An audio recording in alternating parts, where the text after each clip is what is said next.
Now to crime in Memphis. Looking back on 2011, we saw a 31% rise in homicides.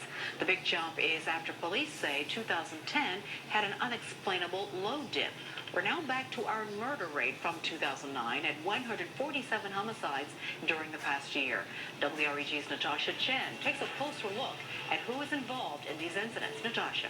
Well, Claudia, most of the people who committed murders knew their victims. So the violence in Memphis is much less likely to be random. Chances are both victims and suspects are family members, friends, acquaintances, and they're most likely under age 35. Death is final.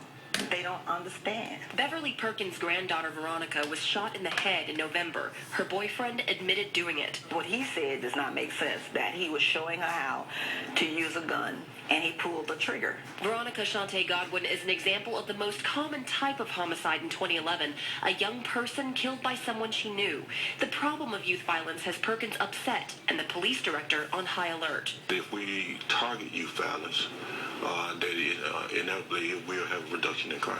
But homicides between friends or family are incredibly hard to predict. The only strategy is to form an awareness, like the mayor's youth violence initiative. Both authorities and victims' families have theories on why young people are killing themselves.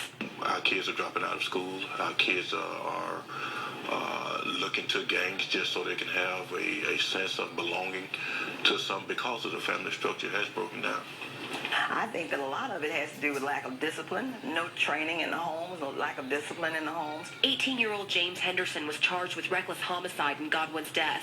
Whether it was premeditated or not, Godwin's family is forever changed. We won't have a wedding. We won't have great-grandchildren. We won't have, there's so many consequences. They don't understand that when you kill Veronica Shante Godwin, you pulled part of our lives away from us. The Memphis Police Department was able to solve 86% of homicides last year, which is much higher than the national average, which is close to 65%. Reporting live in the newsroom, Natasha Chen, WREG, News Channel 3. All right, thank you, Natasha. Memphis Police Director Tony Armstrong also told us today he still feels Memphis is a safe place despite the spike in the murder rate.